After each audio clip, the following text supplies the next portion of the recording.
you saying you've heard nothing about this case? No, sir, I haven't. If I did serve for jury duty, would I be safe? Perfectly safe. No one would know your name or where you live. Mom, are you nuts? You're really gonna be on the Louis Buffano trial? I need a little excitement.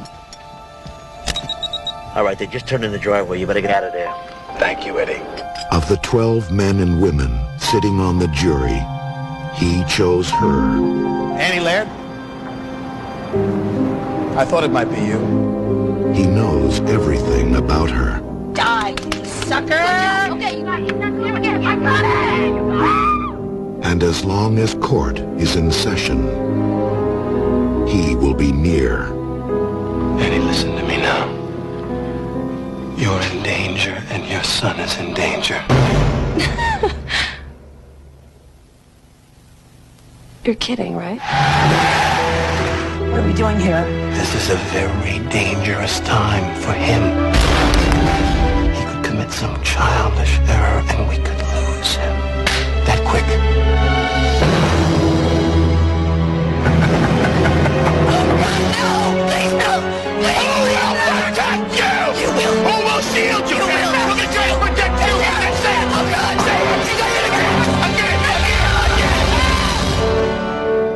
All you have to do is say 2 words.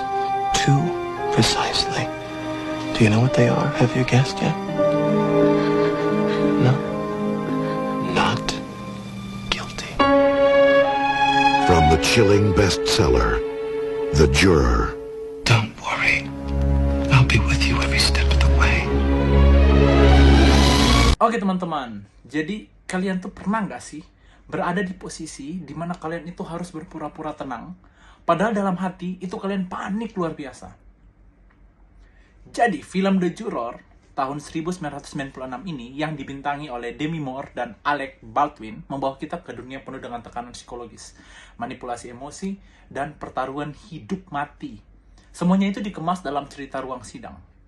Nah, lewat kacamata, mata kuliah, emotion and mood, film ini jadi bahan analisis yang menarik banget.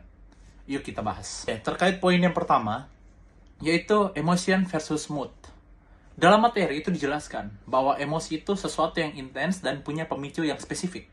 Sedangkan mood itu lebih samar dan bertahan lama tanpa pemicu yang jelas. Karakter Annie yang diperankan oleh Demi Moore itu awalnya hanya seorang ibu tunggal biasa yang hidup dengan mood netral, atau ya bahkan kadang cemas, kadang tenang gitu. Tapi begitu dia ditunjuk jadi juri dalam kasus mafia dan mulai diancam oleh karakter The Teacher atau Alec Baldwin, emosinya itu meledak-ledak, takut, cemas, marah, bahkan trauma. Perubahan dari mood ke emosi ini terjadi karena stimulus yang sangat spesifik, yaitu apa? Ancaman terhadap anaknya. Ini sesuai banget dengan konsep bahwa emosi dan mood itu bisa muncul bersamaan, dan emosi biasanya lebih kuat dan menguasai perilaku seseorang. Emotional labor and display emotion. Annie harus berpura kuat dan netral selama sidang, padahal dalam hati dia sedang ketakutan. Di sini kita bisa melihat konsep emotional labor, di mana seseorang harus menunjukkan emosi yang dituntut secara sosial. Meski berbeda dengan yang sebenarnya dirasakan di ruang sidang, Annie harus tampak rasional dan objektif sebagai juri. Tapi di rumah dia ketakutan dan penuh stres. Perbedaan antara felt emotion dan display emotion sangat nyata dalam karakter ini. Ini menunjukkan bahwa tekanan sosial bisa memaksa seseorang untuk memisahkan ekspresi dari perasaan yang sebenarnya.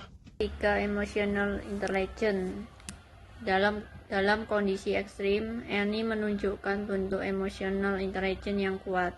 Dia tidak hanya menyadari ketakutannya, self-awareness, tapi juga mampu mengelola emosinya, self-management, terutama saat harus berhadapan langsung dengan The Teacher.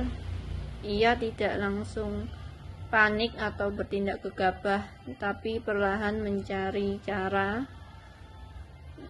untuk mengelabui musuh dan menyelamatkan anaknya.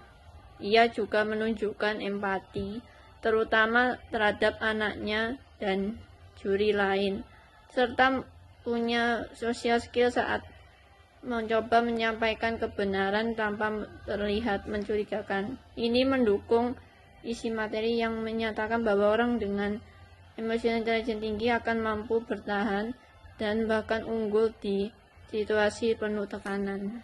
Dalam film ini terlihat perbedaan mencolok antara karakter perempuan dan laki-laki. Annie sangat ekspresif secara emosional, bisa menangis, menunjukkan ketakutan, dan mencari dukungan. Sedangkan karakter laki-laki seperti The Teacher justru memendam emosi dan cenderung manipulatif dan dingin. Ini paralel dengan materi yang menyebutkan bahwa perempuan lebih ekspresif dan bisa membaca emosi orang lain, sedangkan laki-laki cenderung menahan diri. Namun, film ini juga membalik ekspektasi dengan menunjukkan bahwa justru kemampuan membaca dan mengelola emosilah yang membuat Annie bisa bertahan. Oke, sampai pada kesimpulannya. Jadi, The Juror itu bukan cuma film trailer biasa, tapi juga studi tentang bagaimana manusia itu merespon tekanan emosional dalam sistem hukum yang tidak sempurna. Lewat karakter Annie, kita belajar bahwa mengenali dan mengelola emosi itu bukanlah sebuah kelemahan, tapi justru bentuk kekuatan. Dan dari film ini juga kita makin paham bahwa dalam kehidupan nyata, terutama dalam pekerjaan dan tanggung jawab sosial, emosi dan mood bukan hanya perasaan, tapi juga alat untuk bertahan hidup. Sekian dari kelompok kami, terima kasih.